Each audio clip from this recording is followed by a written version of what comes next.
supervisors are present. So I now call this meeting to order. First item is not on the agenda. I turn it over to Supervisor Pamela Robb. Pam, go ahead.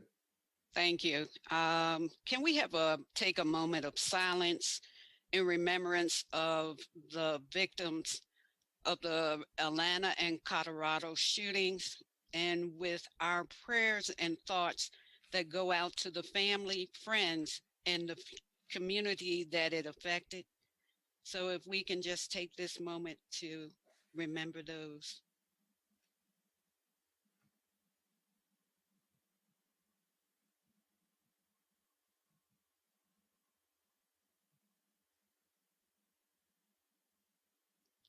Thank you for the time.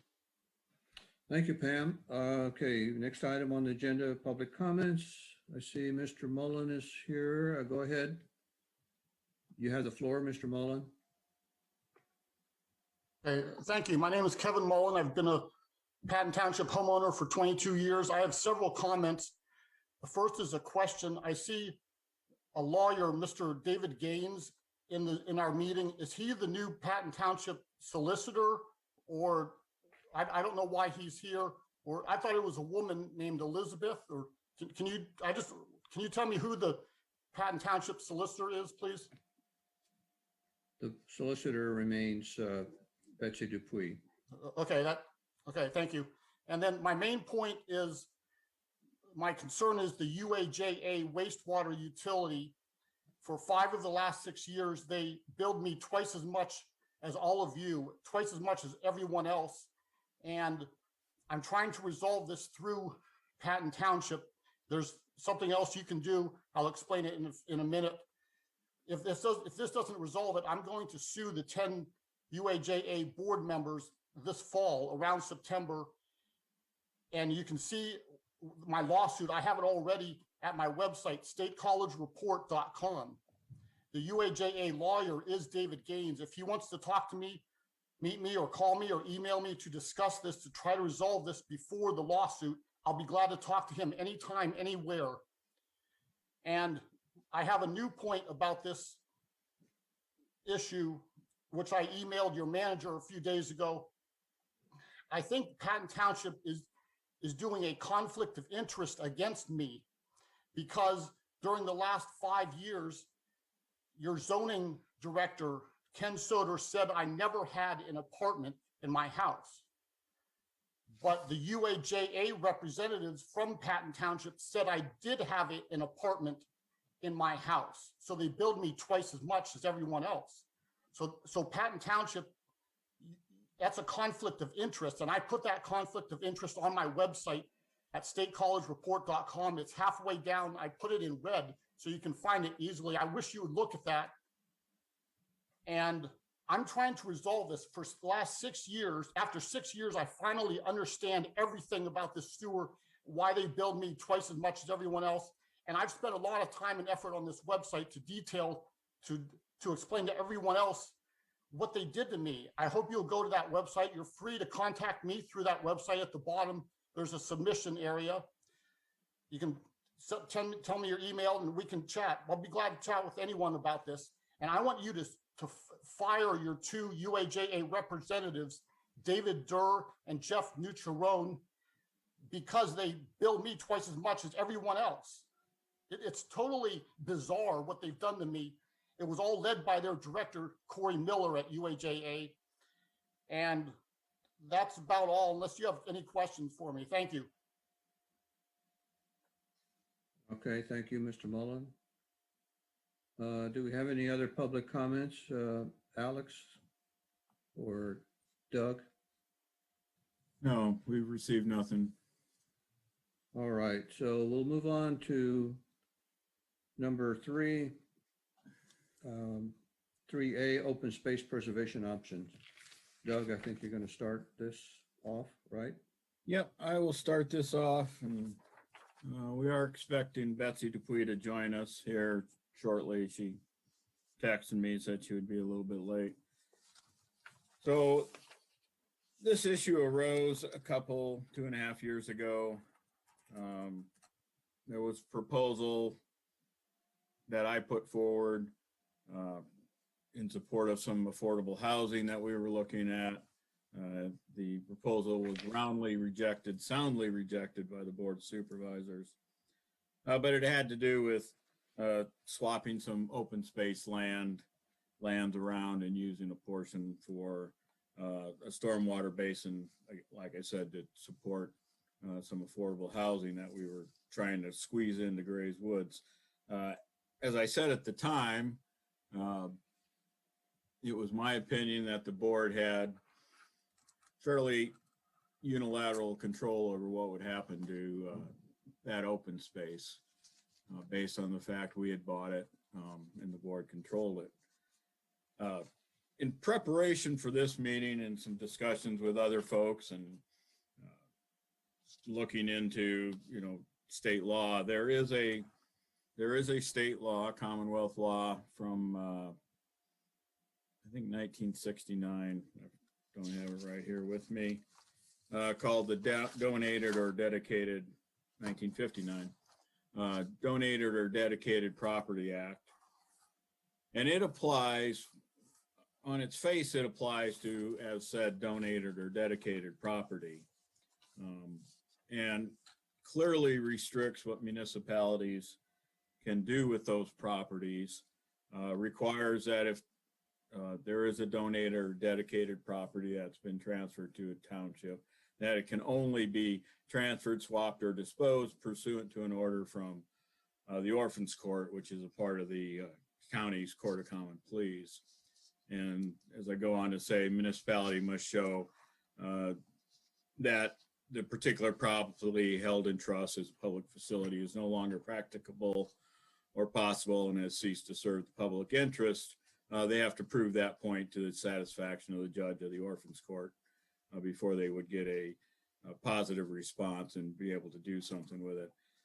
In Patton Township, clearly, we have properties that are dedicated and donated. Most of our neighborhood parks, not our two larger parks, but our neighborhood parks were clearly dedicated by the developers as a requirement of the land development process, and they cannot be disposed of, as I noted, without going through that process outlined in the Donated and Dedicated Property Act.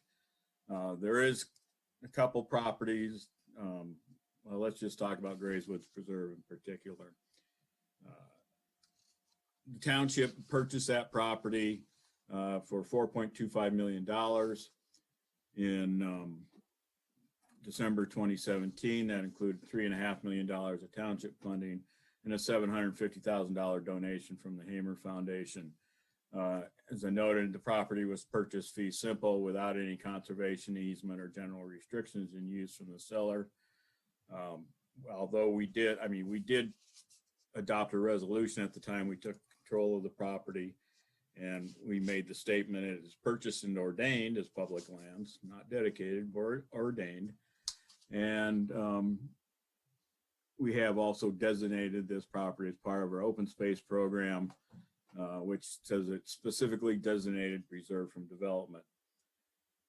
So the question is, and I put it out there without an answer because it's probably somewhat open to interpretation, with the Donated or Dedicated Property Act, and as interpreted by the Supreme Court of Pennsylvania. And if you like reading court cases, Erie Golf Course and Downington Carden Park are pretty interesting. They're very long and very detailed. But I would say today, and I think the solicitor would probably agree with me, that the way that the Supreme Court has interpreted the Donated or Not Dedicated Property Act, it would probably say that Grayswoods Preserve would fall under that, and the township therefore is barred from doing anything with it without an order from the Orphans Court. There's been discussions over the last couple of years about things that the township could do in addition to what we already have in place, which I have somewhat referred to in the next page. There is a technique I'll call called declaration of public trust. that the board could adopt that would definitely declare that property is dedicated to public use. And it even, somewhere in the public trust, it even makes reference to Donated Dedicated Property Act. So it would clearly place it under that model, where you'd have to go to the orphans court to do anything with the properties. I'm going to wrap up here. I did note on page 4 of the agenda that there is a clear record at the township for advocacy for creating and improving open space. And we have a multi-layered approach for how we take care of those properties, provide oversight and stewardship from the professionals that we've employed to help us build plans and guide what we do on those properties, all the way up to the residents and property owners who elect the elected officials who make the policy for these sorts of things. And with that, I'm going to see, I think our solicitor has joined us now. I saw something. I am here. Yep. There you are. Welcome. Is there anything else you'd like to say about Donated Dedicated Property Act and vis-a-vis township properties? I think you've characterized it quite well. I mean, I think the distinction of setting up the trust is that by establishing that, this board would make it very clear for any future board. I think the way the Donated Property Act works is it wouldn't necessarily preclude a future board from wanting to change or adjust the use, but the deed of trust itself, and I see Katie's on here too, so she's seen those before, could specify that you can't make those changes or only in certain circumstances. And the intent of this is that the Orphans Court is the body within the judicial system that addresses anything charitable related, including, in this case, donated public lands.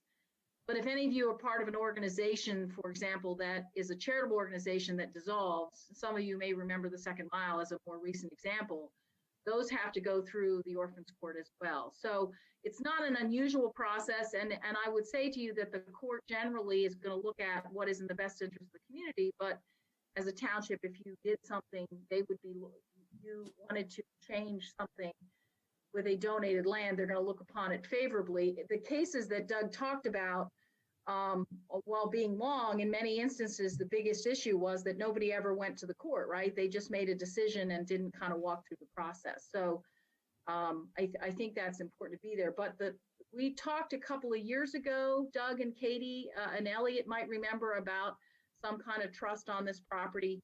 I think at that point we felt that the distinctions the township was making was sufficient enough, and I think it certainly is. But the board could certainly ask staff or someone to look into that if that becomes a direction you want to go. Okay, thanks, Betsy. I think we have Patrick Morse from the Hamer Foundation. You recall we had applied to the Hamer Foundation for a grant of $164,000, I believe, to help create conservation plans and do some forest management on the Grayswoods Preserve, and I think there was some work on the Haw Preserve also. Patrick Morris with the Hamer Foundation had been in conversations with our consultant, Katie Umbalski, who's with us also, about some techniques, maybe a declaration of public trust or something else that they would like to see in place prior to making that grant. And with that, I'll turn it over to Mr. Morse. Thank you. As Doug said, my name is Pat Morse. I'm the administrator and a trustee on the board of the Hamer Foundation. We asked for this meeting because of the proposal that Katie submitted to us, $164,000 for a conservation management plan. Our concern, we're concerned about this because as we see it at this point, there's no formal protection on this land. And what really prompted the concern was what Doug already mentioned. 2.5 years ago, when there was a suggestion that the land be traded with for other land with Bob Poole, the developer, so that he could put what he called affordable housing on this property. In thinking about what it is that we would like to see on this property, I've spoken with Western Pennsylvania Conservancy, Clearwater Conservancy, and We Conserve PA. They used to be named Pennsylvania Land Trust Alliance, and their attorney, Pat Pregman. In speaking with them, Pat's ideal for protecting this land is both the declaration of public trust and a conservation easement. The reason for the conservation easement being added is you get independent monitoring at no cost to the township. What we're suggesting because this is what we would like to see prior to, I mean, we gave $750,000 to preserve the indenture, okay, the Grayswoods Preserve. So we're not including the hot track at all in what we're asking. That's, we didn't give money to that. We weren't a part of that process. So we just don't feel that we have the right to do that. But what we're suggesting is that we're willing to foot the entire cost of both of those instruments.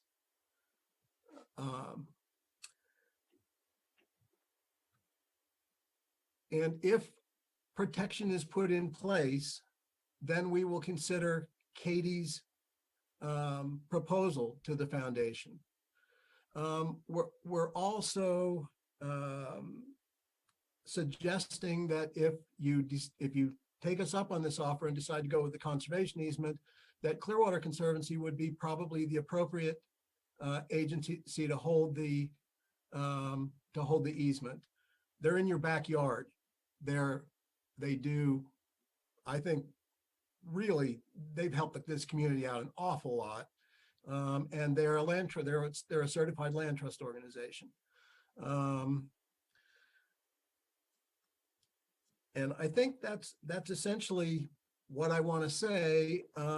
We talked about this at a board meeting yesterday, and if protection is not put in place, we are not considering Katie's proposal at all. It's not under consideration. So we're very serious. I mean, it took us really by surprise 2.5 years ago that it was even suggested that this land be traded. So that's what I have to say today. If you have any I don't know if you all have any questions for me. The only other question I would ask is what your timing might be in getting some instrument in place, because it matters in terms of when we might be willing to fund this. Thank you, Mr. Morris. That's very enlightening to me. Elliot Abrams has his hand up. Elliot, go ahead. You're muted, Elliot.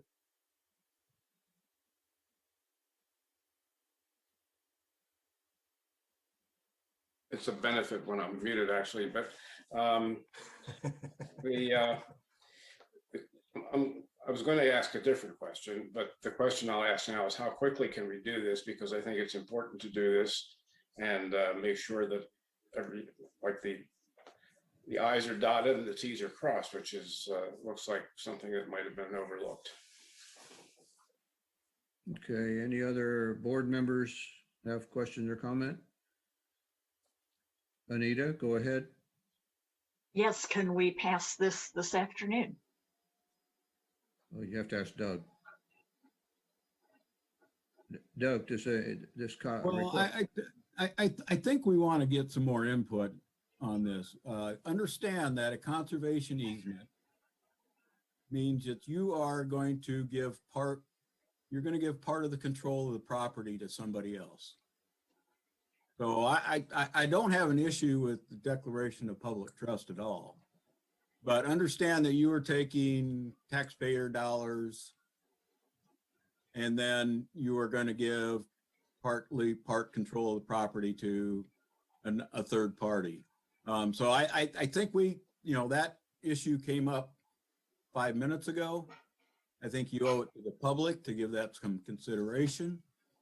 And I would say, we've got a lot of time on our side.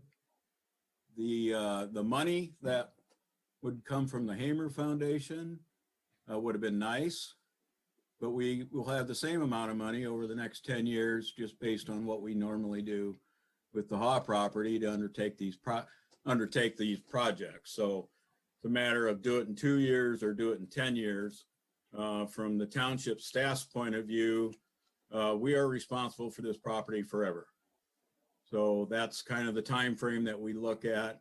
We're in no hurry. We're not asking for additional tax dollars to do these things. The properties are generating money on their own. If we can't get it done next year, we'll get it done 5 years from now, if it's a matter of financing. So I would just say, let's go slow on this. There's nothing that says it has to be done today. Let's get all the information. Let's get questions out that you have. Let's make sure we fully understand what we may be committing to before we go down that road. Okay, Betsy, you raised your hand before. You still have something you want to say? Yes, and I apologize. I don't see the raise hand feature in tonight. I believe that we have talked about a conservation easement in the past on this property, and I believe, Katie, you might have been in that discussion, or maybe Larry Pager. I'm a little vague on this, and I didn't research it. I believe we talked about the pros and cons of the conservation easement and the pros and cons of Clearwater Conservancy versus the Western Conservancy holding that easement. And my recollection at the time is similar to what Doug had just said, that we had decided not to do it. In fact, I think now that I recall, it might have been Deb Nardone who had a conversation with several of us, maybe Ken Soder. I apologize for not remembering, but I know we've been down this road before. We did also talk about a declaration of public trust. So nothing was done at that time. My largest concern, well, I have two concerns. Going forward, I think we need to do the right thing, but also at the moment, I think we need to consider the transaction and how the Hamer Foundation felt about that. And short of an apology, which I believe we wholeheartedly give, and I do believe Mr. Morris that the initial proposal to trade one parcel of the land for the affordable housing was an honest mistake. Not that excuses not thinking about the bigger picture, but we were in the throes of discussion about more affordable housing, which is also an equally challenging problem for the township as well as for the entire region. So I would like to offer certainly my apologies on personal apologies.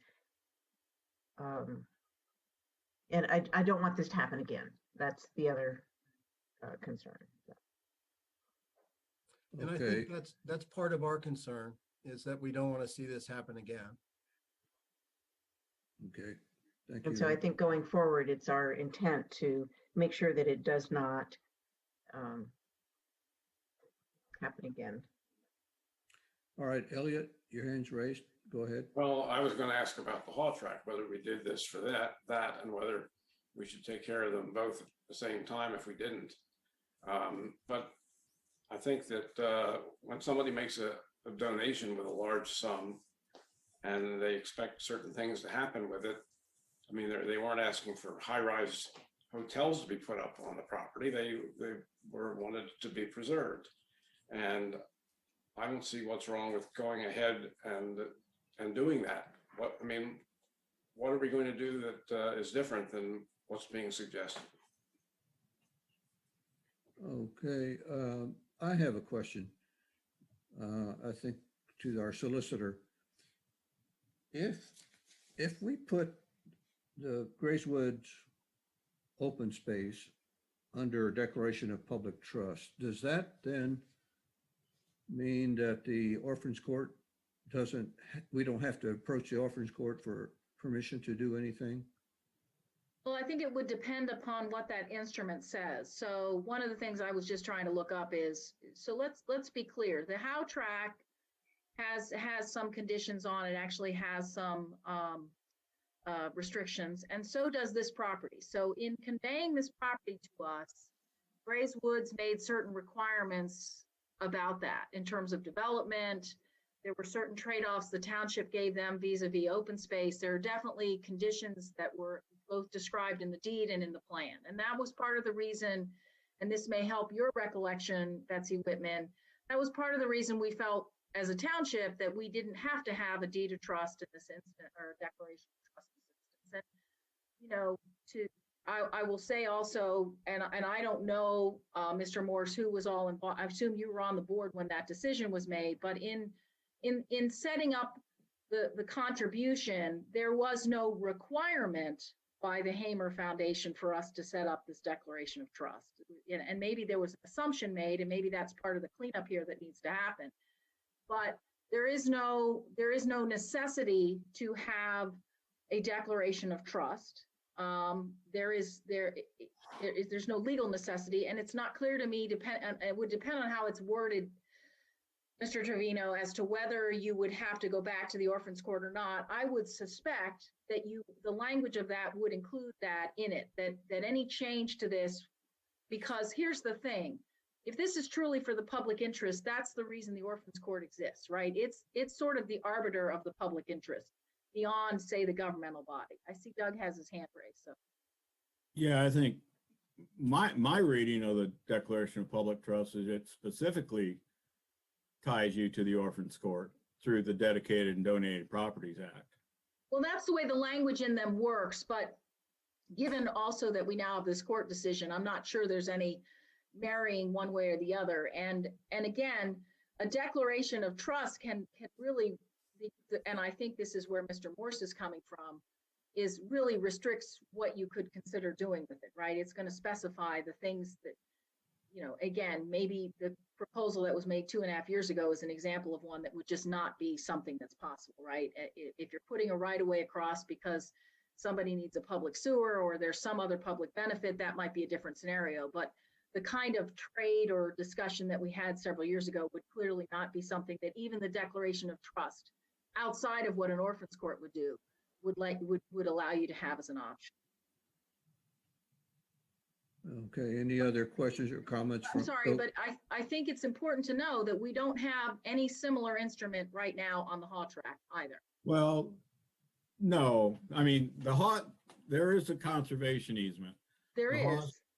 specifically gave the conservation easement to the township. Right, They specifically did not give it to a third party. right. We follow it. We follow that conservation easement as if it was fully and 100% in place. We have a third party monitor that comes in every year and does everything that's required under that easement. It's an odd situation that the township both owns the property and owns the easement, but it is what it is, and it's what the Haws desired. Okay, Mr. Morse, go ahead. I did want to, my understanding, I think I'm making a correct statement here, is that you're not giving up control of the property at all to a third party. What you're allowing the third party to do is to go on to and these are people who are trained to do this, to go onto the property with the easement in mind. And the easement, you know, you're going to write the easement. The easement's going to be written with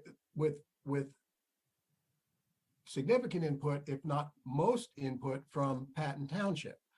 All it's going to give the party that's holding the easement the responsibility to do is to report back to Patton Township things that either are happening that you would like to see happening or things that you don't want to see happening on the property. You're not giving up control to a third party. You're just giving them, you're in partnership with them essentially to be your eyes and ears on that piece of property. And that we think is an important piece of this whole thing that we're suggesting, is that you've got independent eyes and ears that are going to report back to you and say, this is what's happening on this property. So that's what I wanted to say about that. All right, let me ask the other board members. Pam, is there anything you want to ask or say? Go ahead. Is it possible that we can just take a moment to just have another meeting, a special meeting with the board members so we can, and the solicitor, that we can discuss this and put this back on the agenda at the next meeting? Or is there a deadline that we must vote on this tonight? Well, no, there's no deadline, but If I could answer from our perspective, there is no deadline. I'll put it that. I'll just leave it at that. We typically, our proposal process has a set period, but we're open to discussing this beyond that set period. Well, I think, Pam, Thank your you, Mr. idea is Marsh. excellent. I was actually thinking the same thing. We should have a work session on this because we were just, we have two members, Anita and Pam, who've only been on the board for a year. So they don't have the history that the rest of us do. And I must admit that looking at all the documents, I did not have an understanding of any of this before today, even though I was part of the board when we did the Grayswoods purchase. So I think a work session would be in order. How does the rest of the board feel? Are you in agreement that we could do a work session on this? Elliot, yeah, Betsy, Well, Anita? What I wanted to say is, I just want to make sure everything we're doing is transparent. I don't like,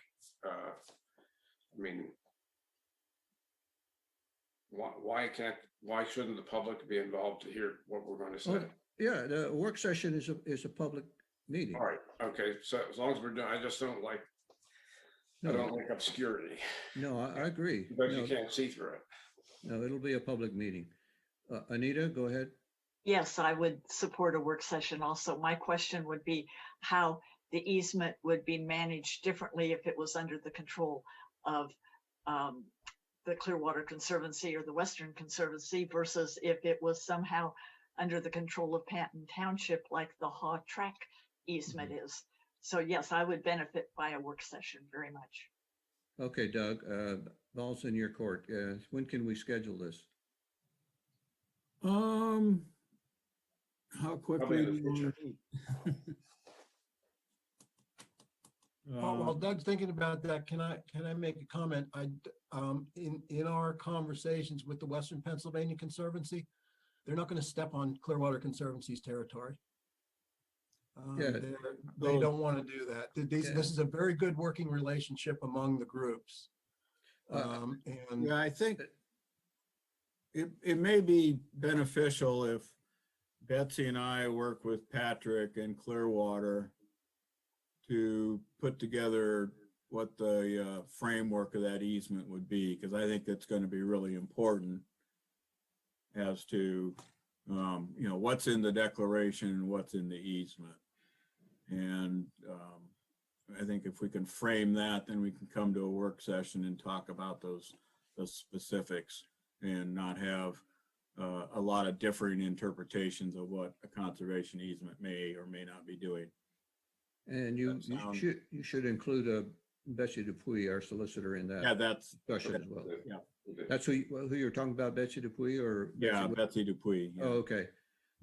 Thank you. And maybe it's useful, Doug, for us to provide to the board a copy of the easement on the Howe track.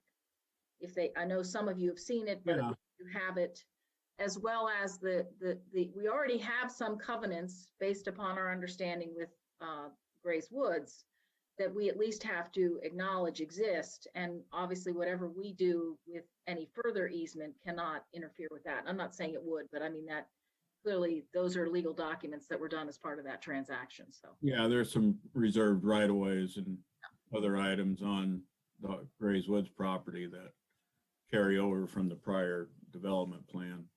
Right. Okay, let us see if we can work the framework of those documents out.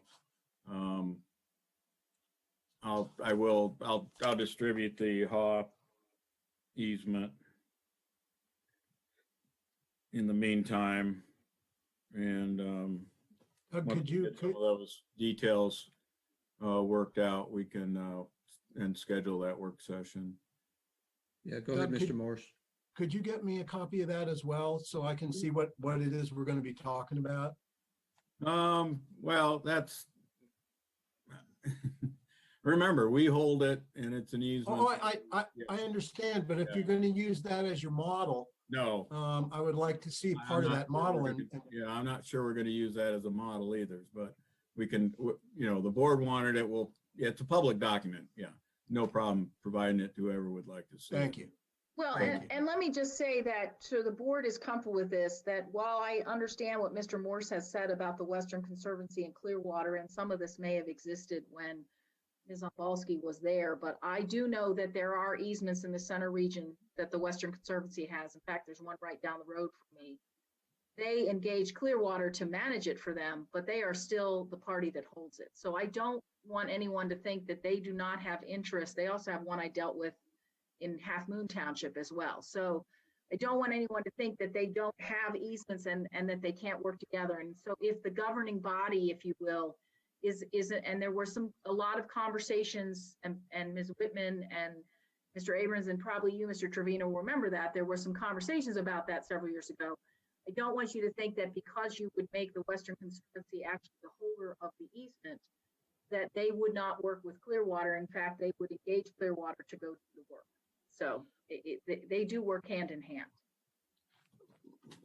Let me emphasize again, we have had this discussion, this very discussion. And Western Pennsylvania Conservancy has said that they think that Clearwater Conservancy is the appropriate easement holder if an easement is granted. I absolutely grant you that you are the body that decides who gets to do this. I get that. I get that. As a member of a foundation, the board of a foundation that supports both of these organizations significantly and very significantly, I work very closely with both of them. And this was the discussion, that they think that Clearwater Conservancy is the appropriate easement holder here.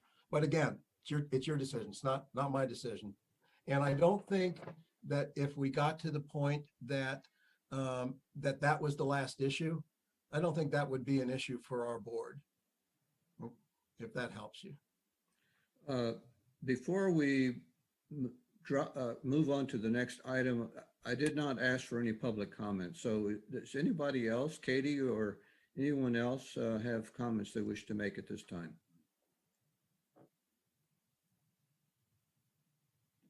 Seeing none, then if the board is in agreement to allow Doug and our solicitor and Mr. Morse to proceed with developing more material and information for us prior to us scheduling a work session on this issue, that we would let them do that. Is that good with everyone? Betsy says yes.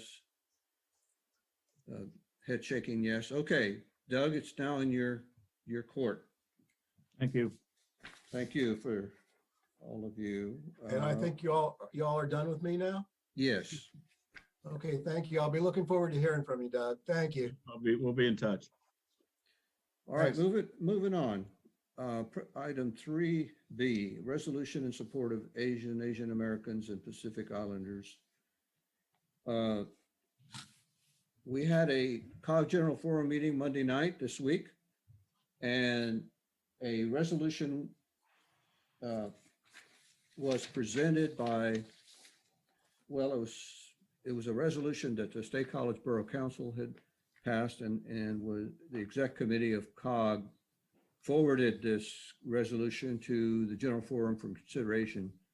And the General Forum did vote to adopt this resolution on behalf of the Council of Governments. So Ms. Robb has proposed that Patton Township Board of Supervisors also consider adopting this resolution. So moved. Motion's been moved by Elliot. Is there a second? Second, Pam Robb. Moved and seconded. So Pam, would you like to just expand on this a little bit? Yes, due to the 2 attacks on in Atlanta and in Colorado, but especially in Atlanta, the vicious attacks and the loss of life of hate crimes against Asian Americans, Pacific Islanders, was brought to the attention of not only the different municipalities, but to COG. But this is not just during COVID-19, this is at all times. And we need to be more active in addressing such hate crimes across the board, and especially at this time. We are in a time where words are not enough, and it's time for action.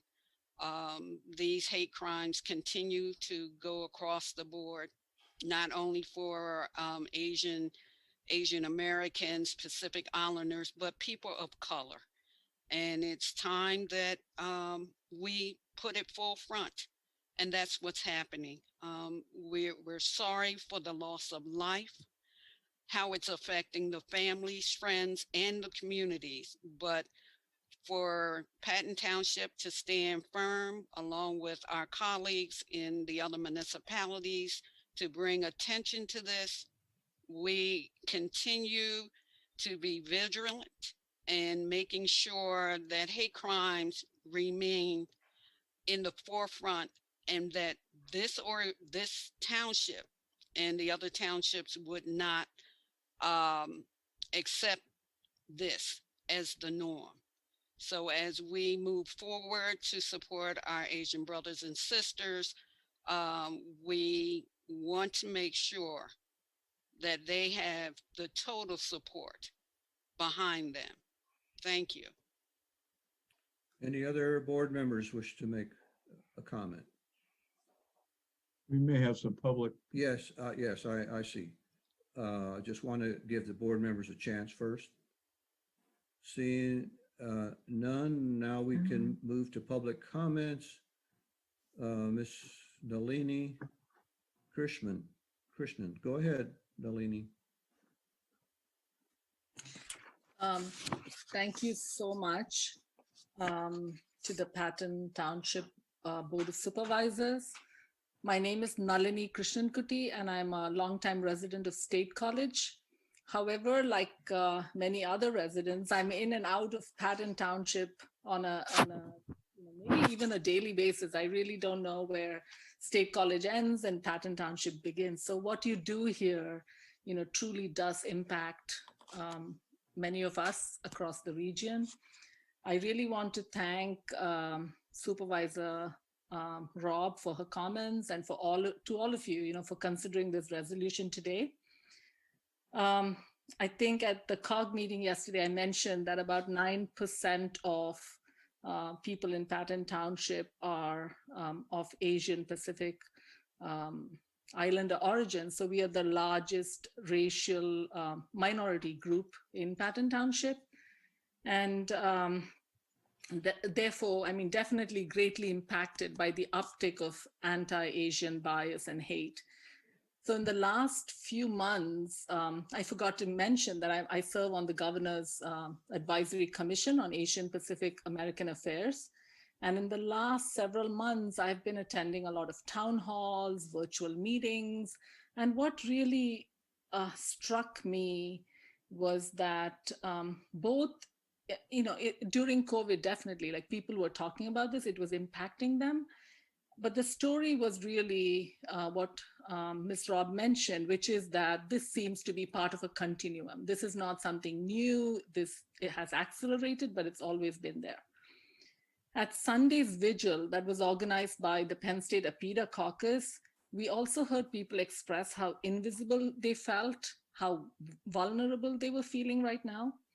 And in all these town halls, from our elected leaders to government officials and to ordinary residents, people began to share these stories, and the spectrum was from bullying in schools to discrimination at work to erasure in public places.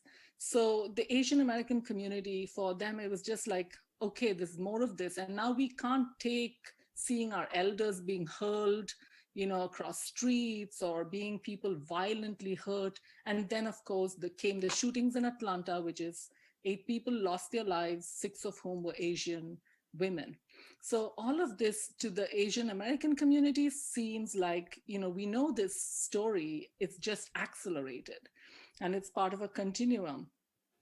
And what I felt though, what has changed in the last few weeks is that the larger community now seems to be listening in a different way. And I say this because Hollaback, which is a national group, it reported that last week, 30,000 people signed up for their bystander intervention training to stop anti-Asian and xenophobic harassment. Now, I attended a series of trainings from Hollaback. As a member of the commission, we were trying to see if their trainings made sense to bring them into schools. So I attended them last March or April, and they do a lot of trainings. But in the last few weeks, the demand for that has grown. And to me, that seems to say that all of us, in the country, we're beginning to listen and saying, how can we help? How can we do something together? And what you're doing here today in Patton Township seems to be something in that vein, that you're listening and you're trying to say, we are all here. We don't want to have more acts of hate and bias happening locally. So I really want to thank you for that. I also want to say that we at the Governor's Commission, we would also like to partner with Patton Township to see how we can change the invisibility of the Asian Pacific American community. And one opportunity is May, which is Asian Pacific American Heritage Month. I am leading the effort to kind of celebrate this statewide. I'm doing that for the commission. And what was very interesting to me is I started outreach in January, and when I reached out to schools, libraries, and organizations, almost no one had any plans for May. And I say this to people, it was not because January was too early and therefore they had no plans for May, but it was really that they had no plans to do anything in May. And so our outreach is making a difference. We are partnering with people. We are, people who had some plans, we are sharing them in a calendar of events. And because of the pandemic, there's an opportunity to share these virtual events. So I'd be happy to share this with Patton Township, and we can share it maybe, if you're willing, to neighborhoods. And also if Patton Township wants to do something, we are willing to partner with you. And this would be another step. So I just want to talk about, this resolution is really impactful, and we are here and willing to work with you to take things further. Thank you, Ms. I just want to Krishnakuti. say thanks. Yeah, sorry. We give 5 minutes for comments. Thank you. Mr. Don Hahn. Yes, my name is Donald Hahn. I'm also a member of the Governor's Advisory Commission on Asian Pacific American Affairs. And I too want to thank Patton Township very much for putting this resolution on the agenda. As a Center County native and State High graduate, I've always found State College to be a safe place, but I do admit to having felt intimidated at times, especially in my early years. Considering all of the benefits that our community has to offer, I worry that one of the effects of the Atlanta shooting would be that Asians and Asian Americans would feel more fearful of locating to or remaining in places such as Patton Township. I believe that that would be an unfortunate result for both them and the township. I applaud the townships introducing this resolution on the agenda. I urge you to vote for it. It would help in providing reassurances to a subcommunity which is feeling especially fragile and vulnerable right now. Thank you for your time. Thank you. Any other public comments? Anyone wants to contribute? I don't see any. So I see some solicitor comments. Anita had her hand up first, and then Betsy, you're next. I would yield to Betsy first. I had a question for our citizens who've spoken, and thank you so much. Yes, I would hope this resolution would be, as we pass it, would be the first step in an intentional effort to better engage in a positive way all the members of our community. And the ideas on the May celebrations are excellent. I'm wondering if, as we go forward, if you could be in dialogue with the township on including community celebrations that reflect all of the concerns of our residents in other activities that we might have. For instance, we usually have a large festival for children in the fall that we didn't have last year because of the COVID. But if there are ways for public community events that happen in Patton Township to embrace in their planning committees and in the actions that are offered, my question is, how can we act on the good intentions of this resolution? How can we make greater community engagement among all our residents to get to know one another better? And I don't have the answer to that, but I would welcome the continuing input from the citizens who've spoken so well tonight. Thank you. Betsy Whitman, go ahead. So, as many of you on this board know, I have a thing about resolutions because they're words. Words are important, but words need to be followed by actions. So this is actually a perfect segue with what Anita just said. And it occurred to me, obviously we don't need to commit the action in the resolution, but I would like to propose that I talk with Nalini or with Anita, who's interested, and come up with a concrete plan, a way to introduce a regular affirmation of the need to treat people of all the cultures with respect.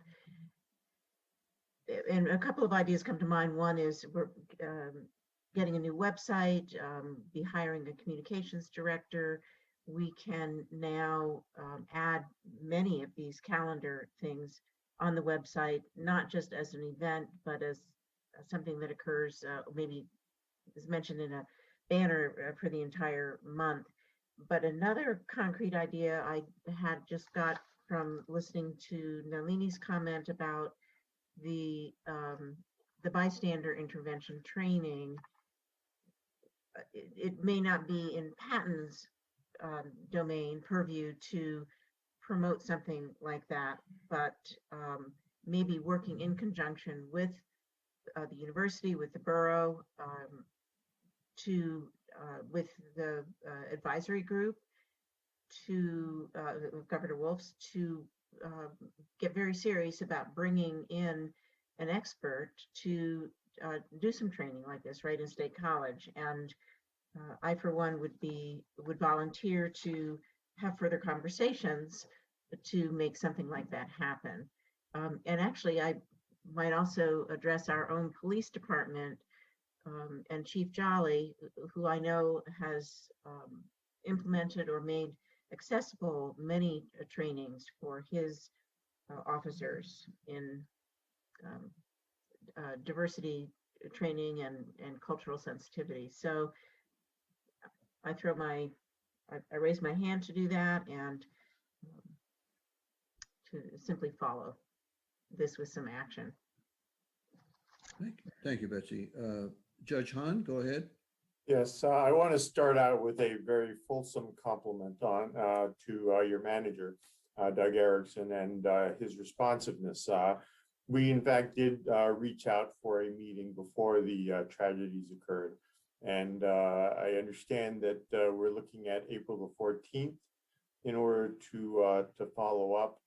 I mean, I think that you know, this is Nalini and my second year on the Governor's Advisory Commission, and we have both taken leadership roles. Nalini is doing great work on the Asian Pacific American Heritage Month. She's also the co-chair of the Communications Committee. A member of the Government That Works Committee, a couple of our initiatives, and I don't want to get too far into it, and I apologize if I do, is that our major focus is language access, basically regarding municipal services, well, not only municipal services, just generally the government services. And one of the things that we've also been discussing is 311,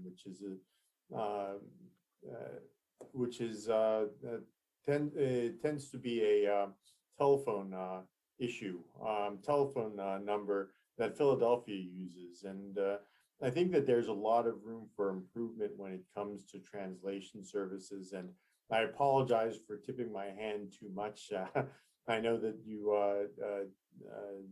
have a busy agenda.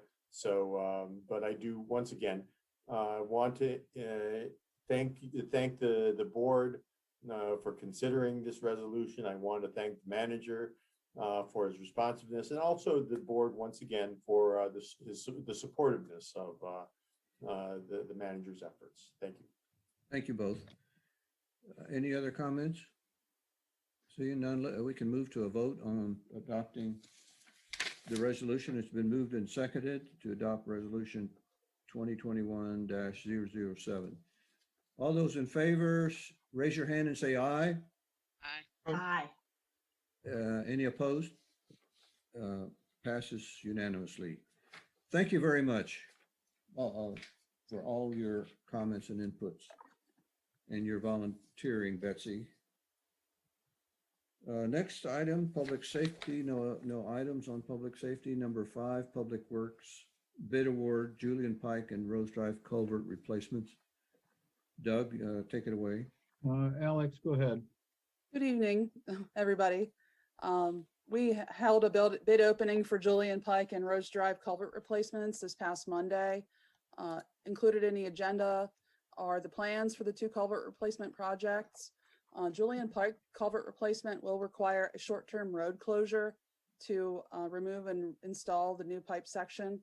There will be signage, advanced signage on both sides of the project, and a press release in advance of the project to alert the traveling public of this closure. The Rose Drive project was started in 2017 with the replacement of the culvert under Rose Drive. So this project will complete out the Rose Drive culvert replacement with the 2 sections on either side of the cartway. Included in the agenda also is the bid opening. We gave 6 bids for this project. My recommendation is to award the bid to Imran Construction for $83,465.10, as they are the lowest PennDOT pre-qualified bidder for the project. I'm happy to answer any questions that you have. Thank you. Thank you, Alex. Is there a motion to accept this bid award or to make this bid award to Imran Construction for the amount indicated? So moved, Pam Rob. Is there a second? Second. All right, moved and seconded. Let's have discussion. Any questions or comments from the board? Any questions or comments from citizens? Elliot's got his hand up. Elliot, go ahead.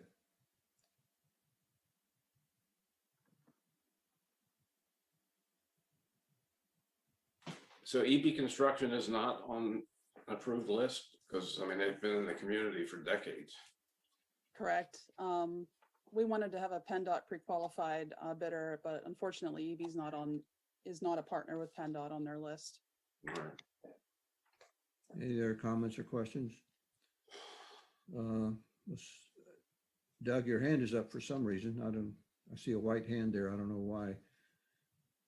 Well, no more comments or questions. Let's move to a vote. All those in favor of the motion, raise your hand and say aye. Aye. Aye. Any opposed? No opposed. Motion passes. Thank you. Thank you, Alex. Let's move on. Public Works 5B, grant application Burnell Road Park Phase 2B. Are you taking this, Doug? This will be Susan Wheeler. Oh, Susan, go ahead. Yes, hello. Just to give you an update, if you recall, last year we submitted a grant application to DCNR for what we called then Burnell Phase 2A. It included Teen Fitness Challenge area, parking, walkways, solar stations, and pump track, and all the associated amenities. What happened was last fall in October, when they announced the DCNR grant awards, we were not awarded a grant. But later in December, they awarded us a portion of the grant amount that we were requesting, because they got to the end of the year and had some money left over, and then they awarded some grants to people who weren't successful in the first round.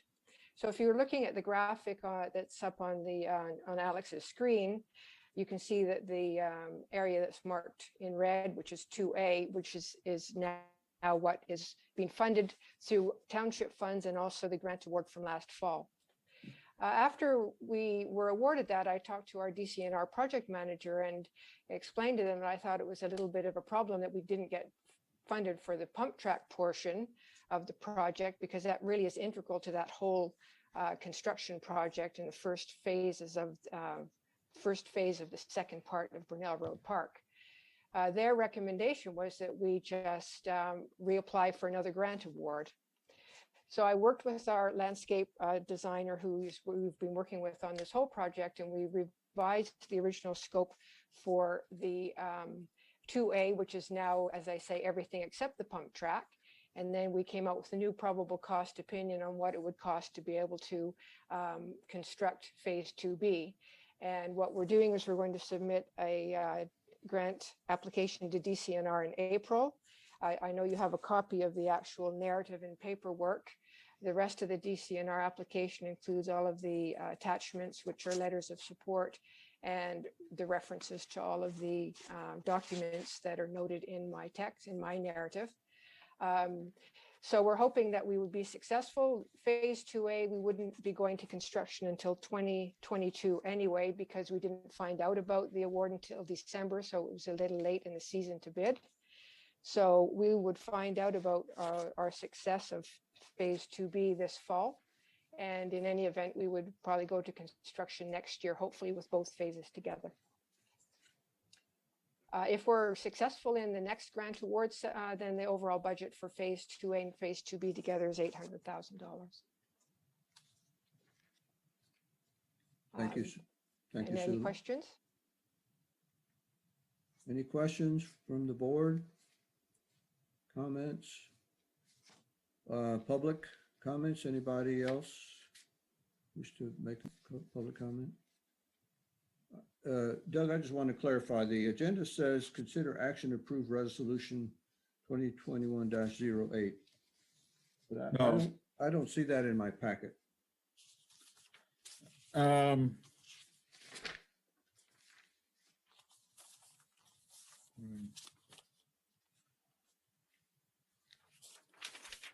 It's the, it's actually, it's a DCNR form labeled item 5B.2.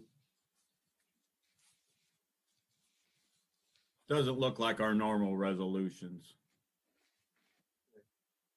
Oh, yeah, I find it now. Yep. Oh, okay, so what do we need to do? Just to approve this?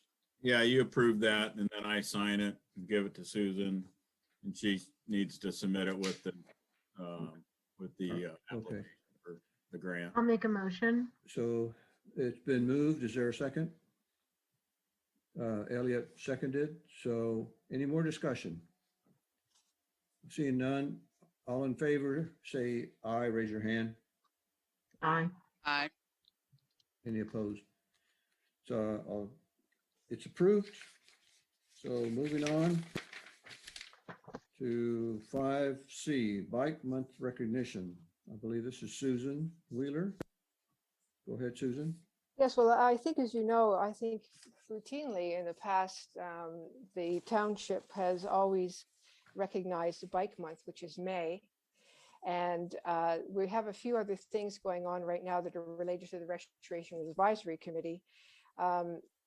We had our meeting recently, and I suggested to them, because we've been working with Trish Meek at CRPR on a few different things, that in May, for the RAC May meeting, which is on May 18th, rather than having a regular meeting, that we would have a virtual bike chat, which would be hosted by Trish Meek, and it would be supported by the RAC members. And also we would have a bicycle certified Patton Township police officer there, so that Trish would lead it by doing the things that she does in most of her bike chats, which are to talk about safety and bicycle issues, and talk about the RAC would talk about the connected bicycle route system that we have in Patton Township and where we want to go with that, as it's listed in the Parks and Bicycle Recreation Path Plan that the board adopted last fall.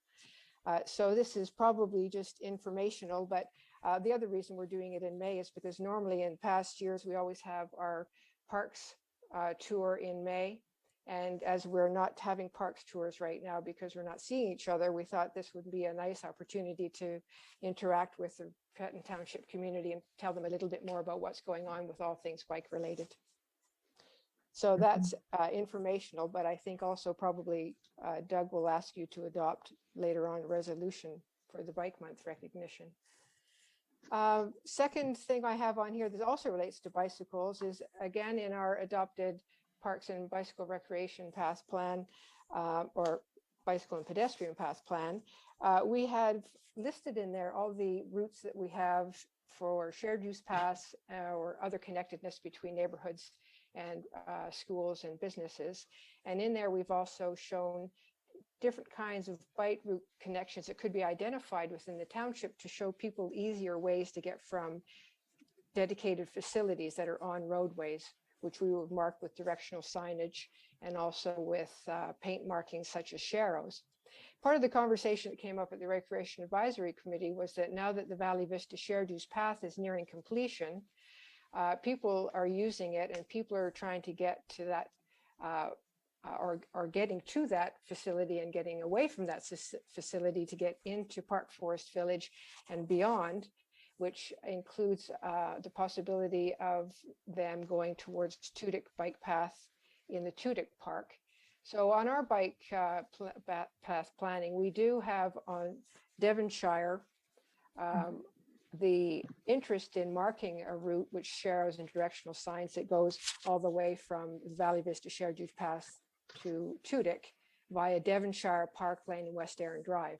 So currently, they agree that that would be a good idea. So currently, I'm in conversation with Ferguson Township staff and their park committee to try and see if they would like to do a partnership so that we can work on that project together. And then it would show up on the regional bike path plan, bike path map that Trish Meek puts together over at CRPA. Because if you've ever seen that map, which is on their website, it not only shows formalized constructed facilities, but also shows bike routes that give you an idea of efficient ways to move around through the community. So that conversation is ongoing. Last week, I met or went to their park committee meeting, and they discussed it, and they're asking for some more information from their staff, and they're going to discuss it again at next week's meeting. So as that conversation progresses, we'll find out if we can come up with a municipal partnership on this project. And the last thing is the upcoming application, perhaps for the bicycle friendly business community designation. I believe you're probably aware that Center Region and State College right now are already designated as a bicycle friendly community, but there are also other groups within the community who become bicycle friendly businesses as a support to the whole network that is trying to develop throughout the region, throughout the community. State College Borough is a bicycle friendly business. Penn State is a bicycle friendly university. And because Patton Township, the board, the RAC, and all the residents are very committed to bicycle planning, the RAC is interested in pursuing that designations. So currently, we're just working on doing all the different things we need to do to fill out the application. And then once it's filled out, I think it's the intention that we'll bring it to the board in May, and then you can decide whether or not you concur and you would like to actually submit the application, which is due in June. The bicycle-friendly business for Patton Township would include the 3 E's that they ask everyone to kind of satisfy, and that's engineering, education, and also evaluation. I think in terms of engineering, we've already checked all the boxes in that part of the application because we're very active in planning and construction of facilities within the township. Education and encouragement would be things like the bike chats that we could do and sending out information to the residents through the listserv or on the website. And also education is included in the bike route markings with signage and sharrows, because that educates the community about where bicycles are traveling in conjunction with other vehicles.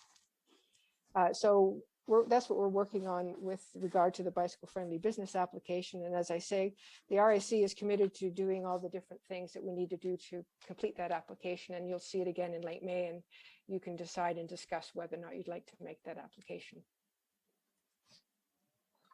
Thank you, Susan. Any questions or comments from the board? Any questions or comments from the citizens? Oh, Betsy, go ahead. I love it. That's all. Good. And any other comments? So I believe what we need to do is to approve a resolution recognizing Bike Month. Is that correct, Doug? Correct. So is there a motion? Anyone wish to make a motion? Elliot made the motion. Betsy seconded. Sure. Any further discussion? Seeing none, let's have a vote. If you're in favor, say aye and raise your hand. Aye. Aye. Okay, everybody said aye. No objections, so this passes. Anything else we need to do on this item, Doug? I know No. there's some things coming up in the future, but. Yeah, I just wanted to give you a preview of things that are going on, staff's working on, and what's coming up for future meetings. Yeah, thank you very much, Susan, and our Recreation Advisory Committee members as well. For the, You're welcome. good I'll work. pass that along to them. Good work on this. Next item is Public Works 5D, Code Amendment, Request for Exemption to Community On-Lot Sewage Disposal System Requirements. Doug? You can thank the State Department of Environmental Protection for this item. They've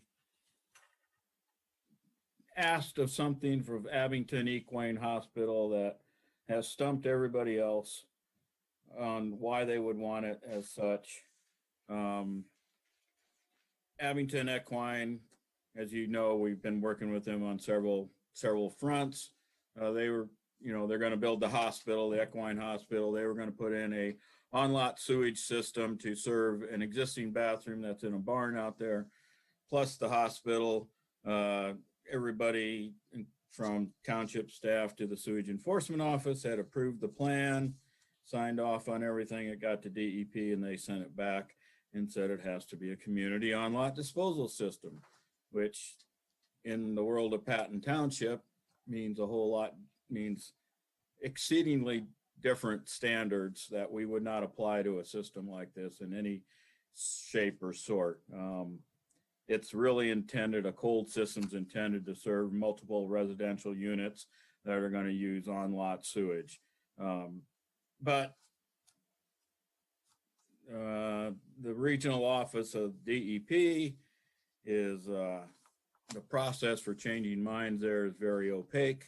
So we're at where we're at. This is, as I called it, the least worst workaround we could come up with to let Abington move forward. They're doing some temporary interim things too to make sure that they can keep moving forward. But this is to fix it for the long term. We need to make a change to our Chapter 136, which covers sewage disposal, and exempt this type of system. Again, the exemption is for a system that would serve 2 or 3 non-residential structures, the key being that they're non-residential structures. Also, the other limit is that they would generate less than 2 EDUs of sewage. Again, the SEO would have to approve it, which the SEO already has. DEP can apply some additional things, a maintenance agreement, which again, we think is superfluous. But anyhow, we need to, so Abington can do what they need to do and everybody thinks they ought to do. We need to make this change to our code. They've provided that they've submitted the request as I had asked them to. The board has options. This is not a issue that falls under the municipality's planning code. It's not necessary to send it to the planning commission.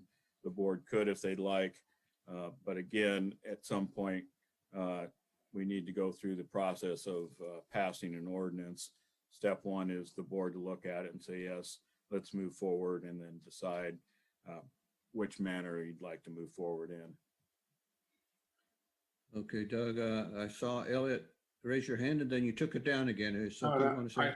I didn't take it down, but okay, so DEP sent us the equestrian, but I say we don't want to be saddled by this, and so let's ride forward with the amendment. Pam Robb, please. Has this been a major setback for them to working with the hospital? The DEP? It's on the level of very annoying. Okay. I'm with Elliot. Let's move forward. Okay. Any other comments from the board? I'd just like to third that, and because I'm assuming you both are implying to not send it to the planning commission, but just make a motion here in the board, which I agree to also. So Betsy is moving that we. Oh, I guess I am now. Yep. You're moving that we go ahead and directing the manager draft a change in our ordinance. And Elliot seconded. So any more discussion? So it looks like we're in agreement not to bypass the planning commission on this particular item. So any other questions or comments from the public? Seeing none, we'll move to a vote. All in favor, say aye and raise your hand. Aye. Any opposed? No opposed, so the motion passes. So you'll bring us an ordinance amendment, Doug, is that right, at Yeah. the next meeting? Not quite. Yeah, I'm not sure I can get it done by then, but if not, then it'll be. Well, as soon as you can. 28th, but as soon as I can get it written up, so, and advertised. All right, thank you. Moving on. Number 6, planning and zoning, review of intermunicipal zoning agreement for industrial and multifamily zoning in Patton and College Townships. Doug? Yeah, this is me. This is informational only. I think we've mentioned it in the past. It's been a long time since I looked at it. My memory of it was erroneous. Let me put it that way. There were aspects of it that I'd forgotten. So I just wanted to cover our bases. I apologize. It meant that we had to put off the public hearing for the 101 Hawbaker Industrial Drive for a couple of weeks. And I have communicated that to Mr. Hendricks, the owner of that property. There was a copy of the intermunicipal zoning agreement included for you. We share zoning for industrial and multifamily uses between the two municipalities. College Township has lots of industrial zoning. Patton Township has not nearly as much. And the reverse situation is true for multifamily housing. Patton Township, we have literally thousands of units of multifamily housing, and College Township has quite a few less. So this agreement served our purposes very well in 2005. I think it continues to serve our purposes very well. But been a long time since it had been invoked. The agreement, my memory was that the the review by the other municipalities was somewhat advisory. It is clearly not. If you read the clauses in section 7B of that agreement, we clearly cannot move forward until we receive a response from College Township. They have our planner, Nicole Pollock's been working with their planner. It is on the agenda for the College Township Council on April 1st. We are expecting them to make a decision at that point. If they do, and it's positive response, we will probably be looking at 101 Hawbaker Industrial Drive on April 28th at that point. But again, we can't move forward until we make sure we've notified them and received their response. There's a 90-day review period. It's not going to take anywhere near that long with this one. The other key part of it is that if College Township, we're not expecting an adverse response, but if for some reason they didn't think it was a good idea to reduce the combined inventory of industrial zoning in the two townships, we would probably, under the options left to us under the last paragraph of section 7B, we'd probably be compelled to deny the request from the owner. So I just wanted to make sure we all understood that. If there's any questions, I'm happy to try to explain them further. Okay, any questions or comments from the board? Seeing none, oh yes, Betsy, go ahead. Sorry about that. So if College Township does not approve a request, do we have any recourse? Well, if you go, Alex, can you put that attachment back up? Yeah, if there you go. Can you enlarge it a little bit for my old eye?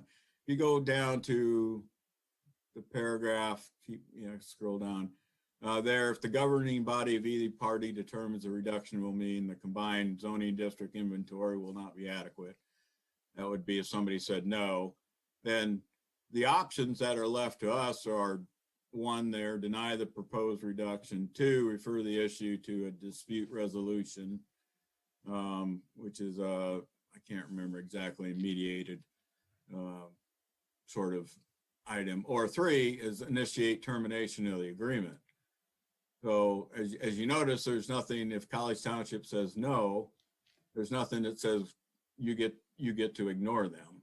We ignore them by initiating termination of the agreement, which I don't think we want to do.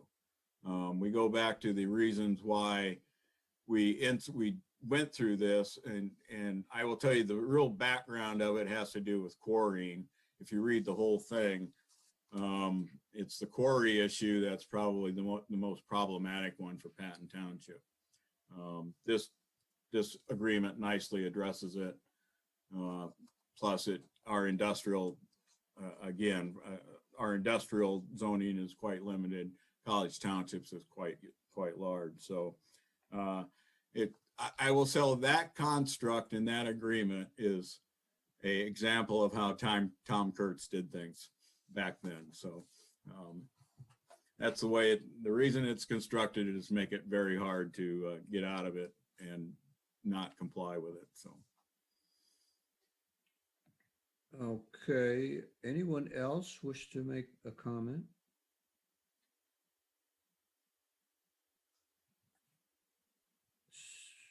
Seeing no one raising their hands. Well, Elliot, go ahead. I agree with Doug. Okay. Well, this is information only, right? Yeah. There's nothing we need to do. I just want to make sure everyone is aware of the full impacts of what we, what we're doing. Right. Okay. Seeing no one else raising their hand, we can move on to the next item. 6B, zoning amendment request add fitness center use to industrial 1. Doug, this is yours. I'll just do a brief introduction and then we'll turn it over to the requesters. as noted in the agenda, prospective tenant of 118 Hawbaker Industrial Drive has asked that the board consider revising our use regulations for the industrial zone to include a use that would be called fitness centers. They're looking at a gymnastics academy, I think I'll just call it that. They can explain it further if you'd like. Phoenix Academy is gymnastics and acrobatic arts instruction company. It would fit under use that we would call fitness centers. We included in the agenda, I did provide a brief response to a couple of issues that were raised in the letter to make sure we all had the same set of facts. We also listed a current list of all the allowable uses within the I-1 district, and noting that when you look through there, there was also a reference to another district called IRD that lists a long list of uses. Those lists in the IRD are by reference included in the I-1 district. Although if you look at our zoning map these days, you will find that there is no IRD land in Patton Township. But those regulations exist for the simple matter that they're referenced in the I-1 district. I think with that, I would just make a couple of notes, recommend that we do send this to the Planning Commission for review and recommendation. And also that while it's not clear that this type of change would fall under the intermunicipal zoning agreement we talked about just previously, we would recommend that we do notify College Township of the matter. They've done the same to us in past. They've have changed a lot of their uses in the industrial district over the last 10 years, and they've always been kind enough to notify us and ask for comments at that point too. So with that, I will turn it over to the applicants, which are David Gaines and Mr. Evan Myers. Thank you, Doug. I did see a hand from Mr. Abrams. I don't need to interrupt anyone's time. No, you go ahead, Mr. Gaines, and then we'll let Elliot respond. Go ahead. Okay. Thank you. As Doug said, my name's David Gaines. I'm an attorney here in State College. I know some of you, I don't know others. For these purposes, I should probably mention that before becoming an attorney, I was also a certified planner as well. So I enjoy speaking about these topics. And I enjoy being here tonight on behalf of Phoenix Academy of Performing Arts of Pennsylvania. I'll probably just call that Phoenix Academy for short. Evan Myers, a representative of the Phoenix Academy Group, is here with me tonight as well. And he's going to share some thoughts in a little while. Phoenix Academy is a group of individuals and investors who've come together to form, as Doug was mentioning, a gymnastics and acrobatics arts studio. Multiple other gymnastics type facilities, although this one's unique because it also would incorporate acrobatic arts. But similar facilities have closed in the kind of recent past. And so there's a demand for this type of business. And there's also an opportunity for those who are involved with Phoenix Academy to bring these services back to the area. As Doug mentioned, we're here to discuss 118 Hawbaker Industrial Drive, and specifically its approved uses, so that we can specifically request that the board consider approving fitness centers as an approved use in this district. That would allow Phoenix Academy to proceed with this building. I always worry about sharing a screen during these sorts of presentations, so I'm not sure I will do that because I know in the agenda our letter is attached with pictures of both the building and where it's located. But it's located essentially right behind the Otto's location on Hawbaker Industrial Drive. It would be the next building behind that. And it's actually, in a sense, the first, at least building within the industrial. Item 6B, Alex. No, yeah, there we go. Very good. Thank you. So Whitehill left, or Wesco left this building in 2019, and the building's been looking for a tenant ever since. According to the ownership, which we've spoken to, they've listed the property for more than a year at this point, and the only interest has come from Phoenix Academy. Phoenix Academy entered into a preliminary agreement of sorts to start working and building out this facility. Previously, it was, as Doug mentioned, the Wesco lighting facility. There are just some minor structural changes that need to occur for Phoenix Academy to be able to use the space as it intends, primarily focused on opening up the inside of the building so that gymnastics and related uses can occur. Phoenix Academy hired an architect, Al Drobka, to begin working on that fit out. And that proceeded down the path a certain ways until a conversation with Mr. Soder, in which Mr. Soder mentioned that the facility is unavailable for this type of use. Mr. Drobka, and this is kind of the main reason we're here, is of course the use of the facility. Mr. Drobka for those of you who don't know, he's, I think, well renowned in this area. He knows his stuff, so to speak. He did not realize before he started that this would be an issue because he was aware of a CrossFit facility existing shortly down the road and still within the industrial zoning district. Since all of this occurred, we have also learned that another gymnastics business existed in this area as well. But nonetheless, Mr. Drobka started with his project, his part of the project, thinking that these fitness center uses were allowed in the district because they have been there before.